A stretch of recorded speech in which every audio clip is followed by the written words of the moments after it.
right, so with that said, for the first time today, Sir Leon, I still need you. For the first time today, I'll open the floor for our audience to ask any questions for Sir Leon. So just ask any questions that you guys may have. So don't hesitate and let those questions fly. Just raise your hand and yeah, we'll have a mic ready for you. Hi, good afternoon. Thank you very much for the very comprehensive report that you did. No? I'm also, right now, I'm also part of the Ating. Actually, technically, I'm a freelancer, but I do consultancy with some schools. And I work closely with some children who are actually very much into music. Now, my question is this for you. Since you were just saying that this is just Manila-centric, this report is Manila-centric. So, is there any possibility that you can make it? Since I know it's going to be a challenge, considering that the Philippines is an archipelago, no? And not just an archipelago, but we also have cultural differences, and our backgrounds are, from east to west, north to south. So with that said, would there be a possibility, or is there a collaboration ongoing right now with the music industry? I mean, the stalwarts in the music industry. The stakeholders. The stakeholders, meaning the major stakeholders in the music industry, to come up with a more thorough study, to have more respondents coming from the key cities of our country. Considering that you were mentioning about the threats, I think one big threat right now is our the geological locations that we have. However, I think there is more also about the languages that we have, and also the differences of each particular group, adapting their own kind of music. Like you were saying, there's the Waray-Waray, there's the Cebuano, there's the Bicolano, everything else. But we have to really come up with something unified. Kasi we always say that we are, we're looking at Korea, we're looking at Japan, and they have already, unified their music industry.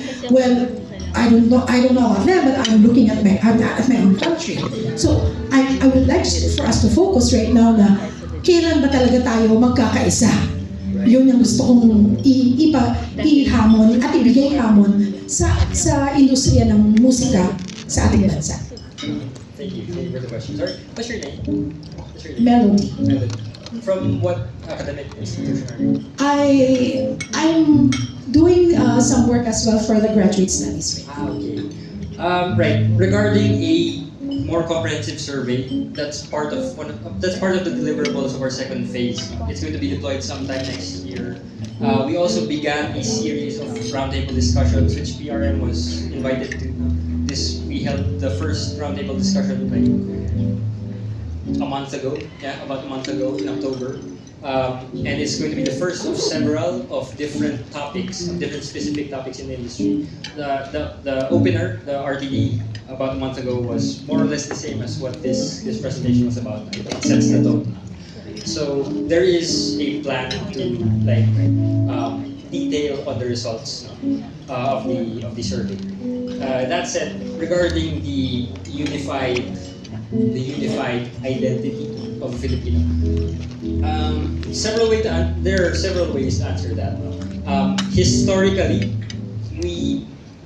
the concept of being Filipino was introduced in the Spanish period, and it was only further articulated and actualized. I wouldn't say realized, it was actualized during the American occupation, right? Our geographical differences have been there since the beginning of documented history for our young country, young in that respect, no? Which also means that inevitably there are cultural differences. That doesn't make any one of them less Filipino. That said, no, we can't come up with one kind of flavor to encapsulate a Filipinoness, because that wouldn't be real. we have to work with what the existing materials are. I mean, like, just because a song written by a Filipino composer isn't written in Tagalog, like in Manila, there are lots of OPMs that are written in English. Does that make them any less great? That's like an age-old, parang dilemma. So you're right. There is a need to be inclusive in that manner, but the need to conglomerate them, to merge them into one like identity, and then like for branding purposes, I would say that's counterproductive. Capitalize on this pop, capitalize on what I pop, capitalize on folk music that's becoming like indie folk music, indie rock, indie pop. Capitalize on experimental music that experiments with indigenous sounds and things like that. It just makes the market more diverse. So as to the branding, like I think that's going in a different direction than where we need to go. We have to work with what's existing, and we play on that strength because that makes us diverse right away. When you talk to Filipinos who are based abroad, like they hardly ever say, if they're cooking you a dish, they hardly ever say that this dish is Filipino. They say this is Batanggenyo or Kapampangan or Ilocano. From the regions, they refer to their regions because there are strong cultural ties with these regions. So, I hope that answered your question. Yes. Just a follow-up. Probably a rejoinder. Yeah. Probably a rejoinder or a suggestion, sir. I think it's also best to touch based on the schools, Yeah. so that you can already check on the weather, the music weather through that way. Yeah. Kasi ang daming mga kabataan ngayon who had been really inspired. Right. Not just inspired, but probably really been fired up with so much in so many subjects through music. So coming from somebody who is in the academe, Right. I would suggest that paggalawin mo ang kabataan. Right. Ang kabataan pa rin talaga ang susi ng That's true. bayan. Very true. Very true. I think I forgot to mention, the second phase of our project is in 3 sub-projects. It's a program with the primary project being the economic and cultural mapping. The other 2 are focused on the preservation of music history and heritage in all forms: broadcast, radio, televised artifacts of music, up until notated scored music, and even before notation. So that's one of the other projects. The third one is concerned with music education. So our project regularly goes around the country conducting workshops. We usually have elementary to high school participants and teachers. We usually give workshops for teachers in the arts, MAPE teachers, but I think that's obsolete now, so SPA program advisors. So that's the extent of our with music education. I forgot to mention that pala. So that's where we're at with music. Pero definitely, you're right. We have to involve the youth kasi they're the next wave. Yung small survey namin show that kabataan mostly yung bumubuo ng large part of the active music industry. So yeah. Thank you. And thank you so much for answering yung questions, Sir Leon. If anyone still has questions for Sir Leon, we may. Sige. Our final question will go to Sir. Go. So yeah. Thank you po for your presentation. Jude po from the Intellectual Property Office of the Philippines. In your last slide, you mentioned that there's a lack of I think it's lack of protection for copyrighted music. Can you be more specific on this? That specific bullet point? Right. This was derived from an FGD that we conducted with online self-published practitioners of the music industry, mostly self-marketing artists, artists who did the A&R and the distribution by themselves. And I think they were referring to large platforms like YouTube, but also distribution streaming platforms like Kumu that directly patronize the individual artists. So Kumu is a site where you get on, where you stream something and where the revenues come to you. The shares, I think a lot of the concerns came from the kind of shares that were that these artists were receiving from their engagements in these platforms. So I think a lot of the concerns regarding copyright also were also concerns about the fairness of individual revenue or owed revenue to the creator, no? As opposed to what cut the platform receives, what cut of the streaming revenues the platform receives, as opposed to what the individual artist receives. No? I wish I could answer you a little more in-depthly. Yeah, but because it seems to imply that the government does not have like a legislative or I mean legal basis to protect copyrighted music. Because the way it was stated, it doesn't mean it looks like the government is lacking. So we want to know how we can at least help address that concern. But if you are talking about the shares with regard to these platforms, I think you have to be more specific in the recommendation. Absolutely. Thank you for being the one to speak up on this. I do think a lot of these concerns have to be reviewed and updated. I guess I think Muslim Filipinas should be accountable for the way that this is presented. No?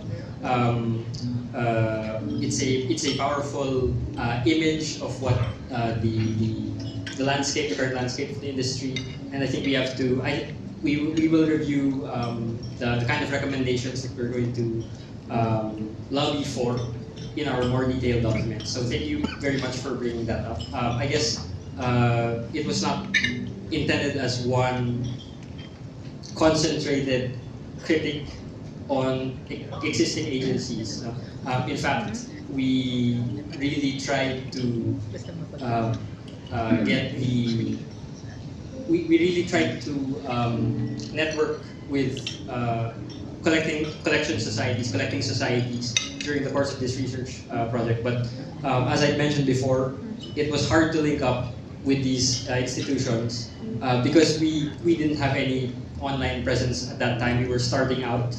And so these are subject to change, and I do believe that with an updated list of recommendations, we will keep that concern in mind from IPOFIL. We also sorely need a network with IPOFIL in the coming year to create more recommendations that are a little more concrete plans, more concrete means of moving forward from your state and industry. And just to add, another part of the recommendation is to like create a council specifically for music. I think from what I understand, from how I understand it, it will be similar to like the Film Development Council of the Philippines. Right. We're also debating that recommendation. While I do not disagree with that recommendation, because at the end of the day, your focus will be on that specific sector in the Philippine creative industry. But I think it's also helpful if you can link up with the DTI, because currently they are the secretariat for the Philippine Creative Industry Development Council. Right. And I don't know if there are DTI colleagues here. Because IPOFIL, although is a part of that council, it will be really helpful if you want to pursue that specific track with regard to how you what do you call this, propose to move forward. Right. We're currently debating that part of the recommendation. Actually, this is based on the findings of the first phase of the study. The second phase of the study is we have consultants that tell us that it's not a wise idea, then given the bureaucratic landscape of our governing institutions, to create a council solely for this purpose. No? When there are existing, as you say, when there are existing collaborative councils like the one that DTI formed, which we actually already are in close collaboration with. Their program manager, si Attorney Gio Gomez, he's a close affiliate of the project, no?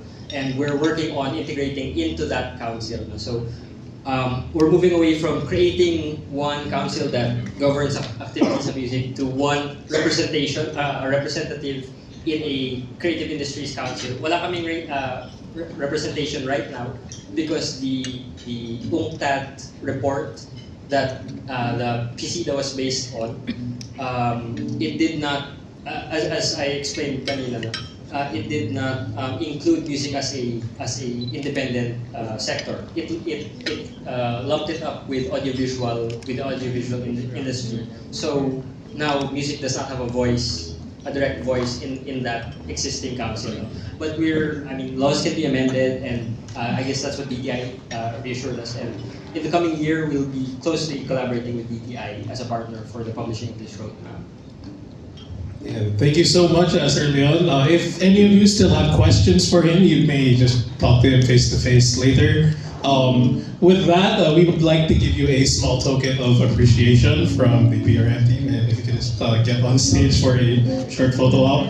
And yeah, thank you so much for your presentation.